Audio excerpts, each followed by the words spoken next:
All right, good morning, everybody. On behalf of the Davenport Police Department, my name is Paul Sikorsky, and I'm the police chief for Davenport. And on behalf of our agency, the Bettendorf Police Department, the Scott County Sheriff's Office, the Rock Island Police Department, Moline Police Department, and the Rock Island County Sheriff's Office, we welcome all of our media partners here this morning. It's an opportunity for us to launch a new initiative to curb the escalating number of stolen vehicles in the Quad City region. This initiative is called Lock It Up. And as we give you more information this morning, it should become apparent why it's called Lock It Up. I would like to take the opportunity to just look around the room. Not only do you have this team in front of you here, we also have other members of the agencies that support this initiative around, as well as Mayor Frank Klipsch from the city of Davenport is here as well, all in support of working together on a crime trend. I would like to introduce the team that's in front of you today. The Sheriff of Scott County, Tim Lane, is here. Captain Keith Kimball from the Bettendorf Police Department is here. And I would like to mention that Chief Reddington has been fully involved in this initiative. He's not able to be with us this morning. From the Moline Police Department, Captain Fisk is here. I would also like to mention that Chief Hankins is involved with this process as well. From the city of Rock Island, Chief of Police, Jeff Van Huysen, and our Rock Island County Sheriff, Jerry Bustos. Starting in 2016, the Quad City region began experiencing a spike in stolen vehicles. In 2016 and the first quarter of 2017, the Quad City area has experienced more than 750 stolen vehicles. In Davenport alone, we've experienced an 81% increase in stolen vehicles comparing the first quarter of 2016 to the first quarter of 2017. Most of our Quad City communities have experienced similar trends. It's important to understand that the deprivation of someone's personal property is not the only issue that we are to talk about. We come together as a collaborative Quad City law enforcement team to make you aware of these issues and ask for public assistance. What is happening with the stolen cars once they're taken, in many cases, is more concerning than the actual theft. Ladies and gentlemen, tragedy is staring us in the face, and we can do something about it. Your Quad City law enforcement community is working together in a collaborative effort, sharing information, strategies, and resources to combat this issue. Our team is much bigger than what you see in front of us. Law enforcement is working together with the Scott County Attorney's Office, the Rock Island State's Attorney's Office, and juvenile court services on both sides of the river to collaborate on identification of suspects, prosecution, and most importantly, prevention. Today we want to focus on educating our communities on this crime trend and calling to action assistance from our community in prevention. Prevention is a key factor in slowing the growth of this crime trend.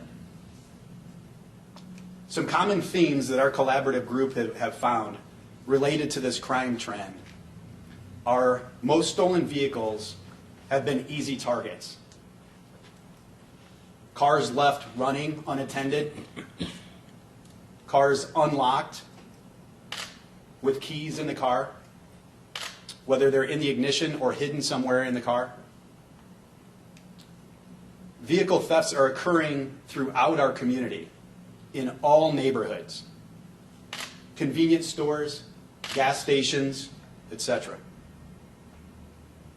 The most prevalent age group for suspects of stolen vehicles in our region is 12 to 18 years of age. The youngest was 11.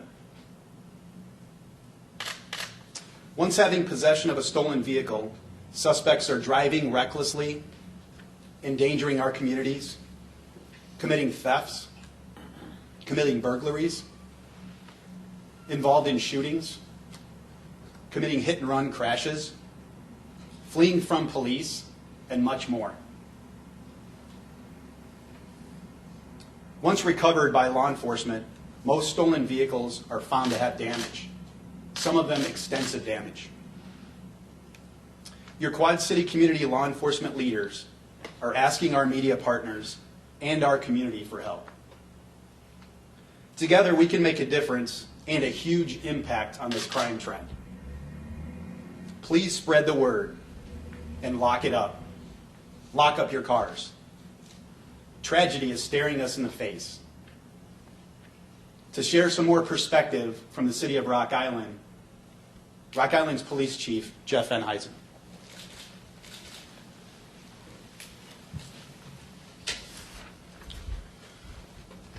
The Rock Island Police Department had 75 valid stolen vehicles in 2016. We've had 28 so far this year alone.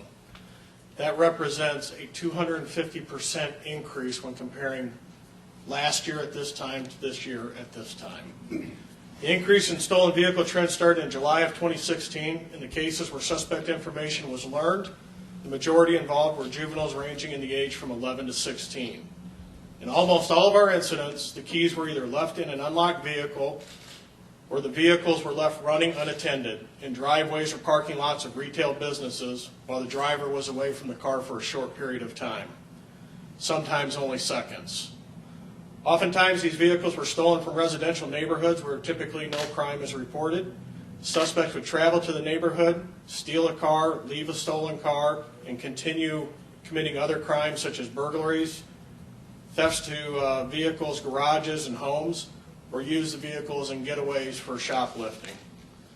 These unlicensed juveniles sometimes are barely able to see over the dashboard, and they will flee from police through busy intersections and through residential neighborhoods. If this pace continues, it's only a matter of time before there's a tragedy. Before a tragedy occurs, we are asking for the public's help to stop this by simply removing your keys and locking your car. An ounce of prevention will go a long way towards curbing this very preventable crime. At this time, I'd like to introduce Sheriff Tim Lane and Captain Keith Kimball from the Bettendorf Police Department. Morning, everyone. I want to just kind of go over some of the consequences that have somewhat been stated here, but maybe a little more detail about what happens after these vehicles are stolen.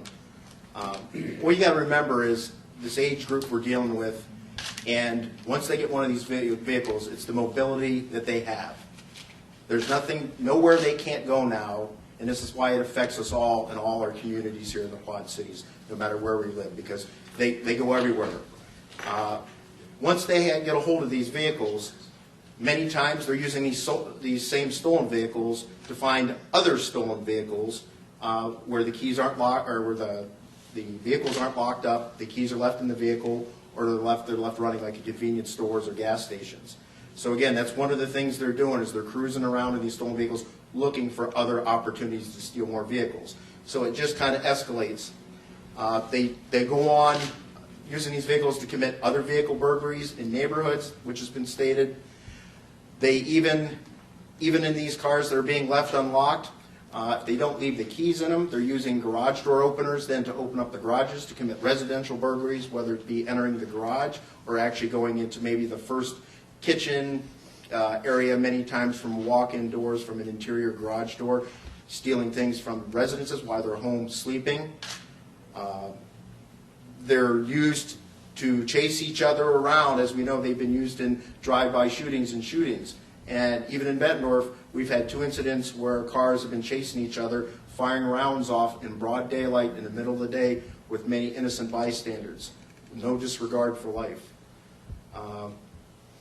Obviously, the failure to stop, the eluding, the fleeing from police is always going to cause issues as far as other innocent bystanders being hurt. Coming to our retail shopping centers, they're showing up in the stolen vehicles, getting out, going in, stealing things, and running right back out getting in these cars and taking off. And understand, there's no accountability, there's no connection. When they have a stolen vehicle, it kind of gives them some anonymity there where they can get away with these things. And if we don't know who they are, we don't catch them, it makes it easier for them to get away. Hit and run accidents, they're not going to stop and have a conversation with you after they hit a car. They're going to take off. Really, it's putting all the citizens here of the Quad Cities at risk and all our officers here at risk, because when these cars are out there, to me, an analogy may be a little strong, but to me, it's almost like giving a loaded gun to an irresponsible person. These are 1,000-pound vehicles running around in our city that have no disregard, or they have no disregard for the law or citizens or anybody's safety. And it's going to, like it's been spoken about, there's going to be a tragedy that's going to happen, whether it's going to be a citizen getting hurt or one of our officers getting hurt or being forced into a situation that we don't want to be forced into. Again, time after time, these suspects, they show no regard for the law, police officers, public safety, or any consequences. And again, they usually, these vehicles eventually end up left abandoned, damaged, crashed somewhere in the city street.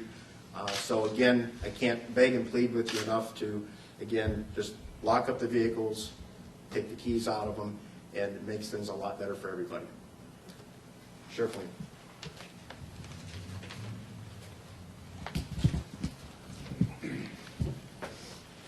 We've got some videos to show you. This is an incident that occurred in Moline. This is something that people probably commonly do.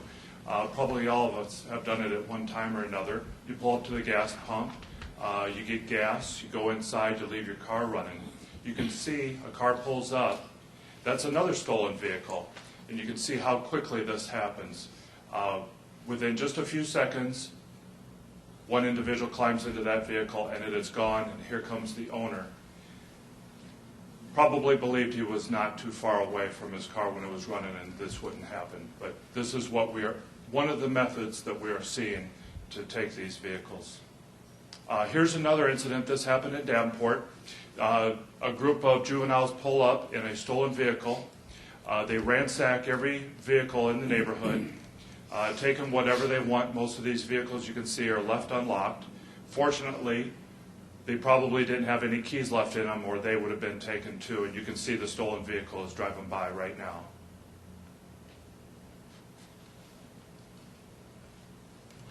Our next incident is in Davenport. This is when a stolen vehicle is located. Law enforcement attempts to box them in so that they can recover this stolen vehicle. And it's going to happen here in just a second. You can see that there's no regard whatsoever for human safety or property. Of course, they don't own these vehicles, so they don't really care what happens to them. So there's the stolen vehicle. They're going to box it in right now.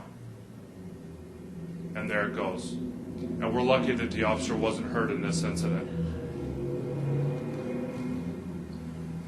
This last incident took place in Rock Island. This starts with a call of shots fired from a stolen vehicle, and you can see from the right-hand side of the screen, it's going to go by right there. There's the stolen vehicle. The officer identifies it, and that vehicle, obviously they've noticed that law enforcement is behind them. A pursuit takes place in this incident because of the shots fired.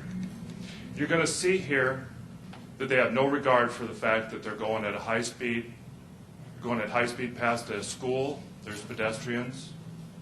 They're in a residential neighborhood. And it's hard to see because it's quite a ways ahead here, but that vehicle is going to lose control and smash into a fence. In this incident, several juveniles were apprehended, and you can see that it ended with what is really minor damage considering the tragedy that could have taken place. This is another view of it, and you're going to be able to see from this view that on the right-hand side of the screen are pedestrians that are lucky that they were not hit by this vehicle.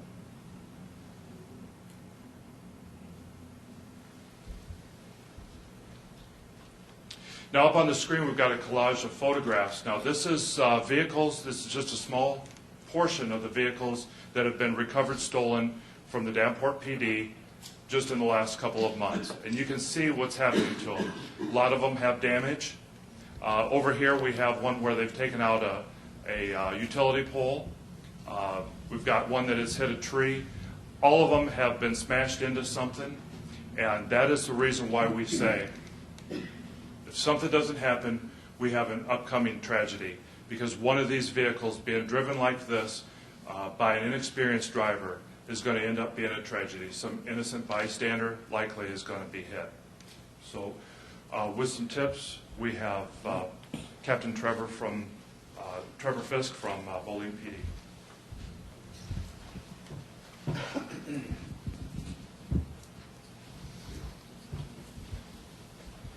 So you've heard from the chief, the sheriffs, and the captain some of the vehicle prevention tips in their discussion about this. I'm just going to highlight to you or summarize the prevention tips that we need help from the public. Number one, always lock your vehicle when left unattended. Number two, never leave your keys in your vehicle or in the ignition, even for a few seconds. This includes hiding the keys in your vehicle. Number one and number two would prevent a majority of these vehicles from being stolen. Seems simple. 3, do not leave any valuables inside your vehicle, especially in plain view. Cell phones, laptops, computers, cameras, GPS devices, eyeglasses, sunglasses are small and easily concealable items that are often left inside of vehicles that are targets that these guys are looking for. Number 4, very important, do not leave firearms inside your vehicles. Vehicles are used for transport, not as a safe. 5, do not leave identification items or financial documents inside your vehicle, such as your driver's license, social security card, checkbook, or credit cards. Purses and wallets are plain view targets. We get groups of people that come down, specifically pulling up in parking lots, walking up and looking in vehicles, pulling car handle doors to see if the door is unlocked. Specifically for purses and wallets, they'll take those credit cards and go right out to Walmart, wherever, and just start running them up. 6, never leave your garage door opener in your vehicle or program your vehicle when it sits outside. You're giving them a key to your house when you do that. 7, if you want to warm up or cool down your vehicle before getting into it, please consider investing in a remote starter. Those are 7 simple tips that we're really asking the public for their help with. I'd like to introduce Rock Island County Sheriff Jerry Bustos to summarize it for us. Good morning, everyone. I'm going to just kind of really highlight what everybody here is kind of touched base on. And really, my role in this is really to ask you and your help to help us deliver from your law enforcement community, really a community call to action. Really, nearly every single vehicle we've talked about today, and nearly every single vehicle that has been stolen here over the past 2 years, when they're stolen, the owner or the user has almost total control over preventing that. And as Captain Fisk said, there's a lot of things that we can do that are very simple that can make sure that that doesn't happen. As he said, don't leave your keys in your car. Just because you live in a good neighborhood, or you're, in my instance, or Sheriff Lane's instance, you live in a rural community and you think you're safe. Lock your stuff up. That is certainly something that we deal with, where a lot of vehicles that we have that are stolen many times are gone for days before the owners even know it, especially if they're out in farm fields and things like that. If you park your car in a garage, make sure the windows are up. Make sure the sunroof is closed. Again, if it's in the garage, lock it inside your garage and lock your car. As somebody stated before me, if a vehicle is left unlocked and it's outside, they have access to your garage door. They're going to open the garage door, they're going to get in, and they're going to steal things. Again, just because you put it in the garage and you leave the keys in it, that's not secure enough. As one of the videos showed, when you're refueling, shut your car off, take your keys with you. I know a lot of cars don't use keys anymore. They have that fob. But if you have that in your pocket and you're not far enough away, somebody can run up, jump in the driver's seat, and drive away. Something came up earlier about it may not necessarily be keys left in cars and so on and so forth, that it may be cars are being hot-wired. You know, I can tell you that newer cars, it's pretty darn hard to hotwire. You have to be quite an expert to be able to do that because, again, we all have the fobs now and it has a computer chip in it. So when that vehicle and that computer chip are separated, that car doesn't start. Certainly the older cars, that's different. But I think what we're really dealing with this group of people that we're talking about today, these are crimes of opportunity. Again, valuables in your car. If you leave valuables in your car, put them in the trunk. Don't leave firearms in your car. Again, those are things that have value on the street and make it worth the thief's while to take. Again, if you have an anti-theft system, use it. If you make sure that you shut that off, lock it, and take the fob with you. Again, from everybody up here, everybody in your community law enforcement, and certainly all the leaders up here, we ask for your cooperation in delivering this message of action. Lock it up. Okay. I think, shall we entertain some questions if you have any, or anybody in the group? For anyone, what's the reason for the increase, or why do you think there's been an increase recently? I'll take that one. It's a really good question. I think here in Davenport, we talked today about the increase with juveniles. And we think that the juvenile part of it is a reason for the increase. Now, why that is spreading, we don't know. We don't know if social media and just the interest and the excitement of that is part of it. I can't give you a definitive answer as far as why the numbers are increasing, but the commonalities that we shared today are, Quad City wide, and that's what we're experiencing. Have you made arrests in these stolen vehicles? Yes, absolutely. And do you think this is a part of an organized sort of ring? No, I don't. You don't? I think as far as the organization of a ring, I would not call this organized crime. And I'm speaking from Davenport's perspective. Any of these gentlemen here can speak for their municipalities or their counties. But I think that there are groups of people that are doing this together. Absolutely. Do I think it's an organized crime ring? No, I don't. I think there are crimes of opportunity, and we have identified specific individuals involved in many of them. But as far as it being an organized crime operation, they're not taking them to sell them. They're not taking them to chop shops and those kinds of things. If that happens, that's very rare here. So that has happened, but it's very rare. It's not the majority. Is it going to be a challenge because these are juvies and we know the juvenile justice system, there are different rules? Is that going to be part of the challenge in prosecuting these kids? Yeah, that's a great question, and the answer to that is yes, it is a challenge. It's a challenge for all of us, and that's one of the reasons that we invited the Scott County Attorney's Office and the Rock Island State's Attorney's Office and our juvenile courts to work with us on this problem. We've made recent arrests of juveniles related to some of these in Davenport, and Juvenile Court Services has been quite helpful with detaining these juveniles as they await court hearings. I know you're saying this isn't organized as in to sell cars or bring them to chop shops. Are these rights of initiation for gangs or anything like that? Not that we can tell that it's a right of initiation. Are there gangs? Are there groups of kids? Are there neighborhood groups or gangs involved with this? Absolutely.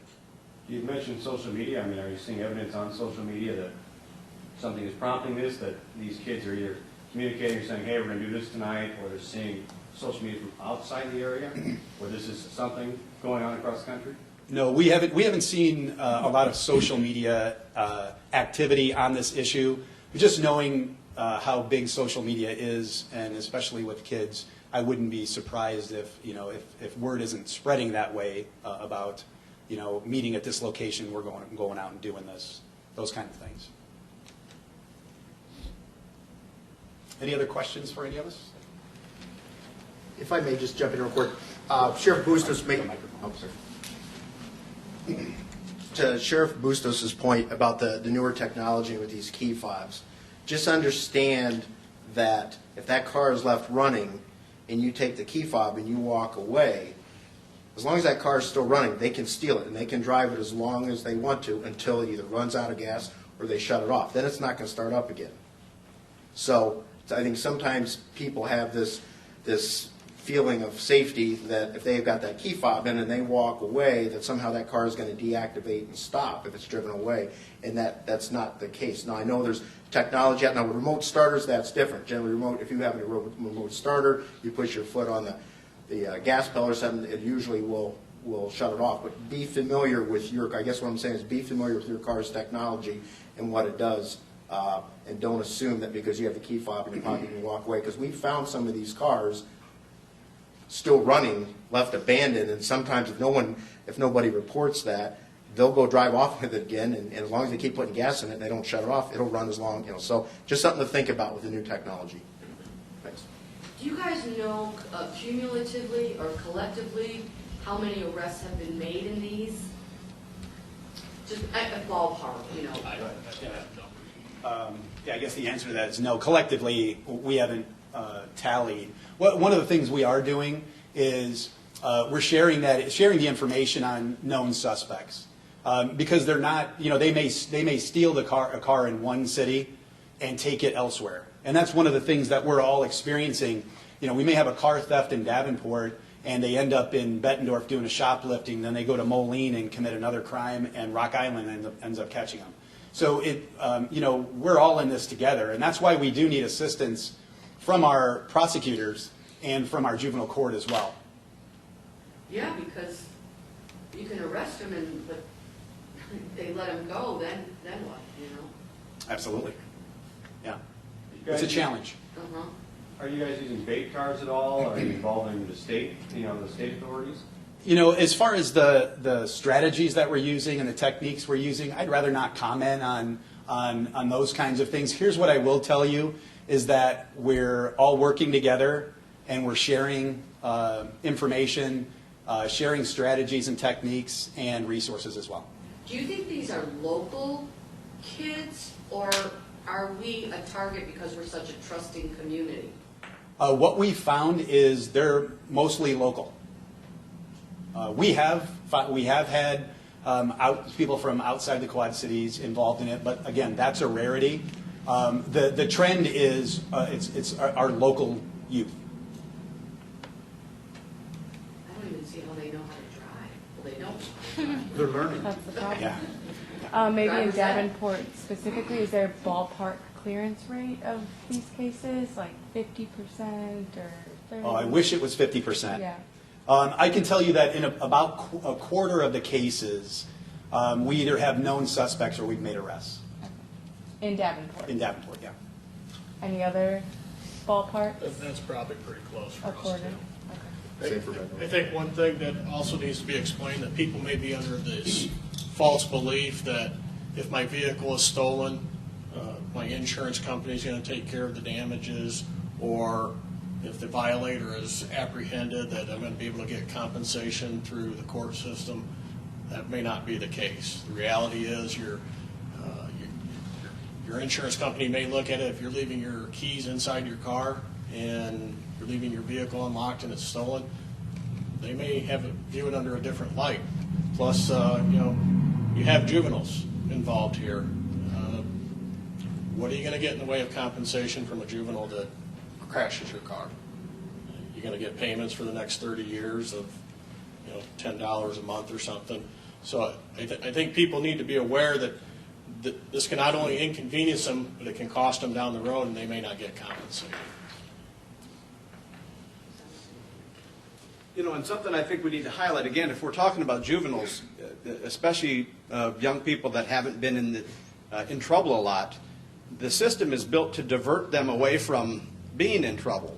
So we may have several instances where these things are happening, and to everyone's point, not much is being done from our perspective because they get, some community service, some court service stuff that they have to do, and then they're back out hanging out with their friends again. So that's why I think it brings it full circle back to the message that you can help us get out is that simply people need to just lock their vehicles up and their things inside of it, because it really will help make that crime of opportunity a lot harder to do when they're going to move on to somewhere else. Any other questions?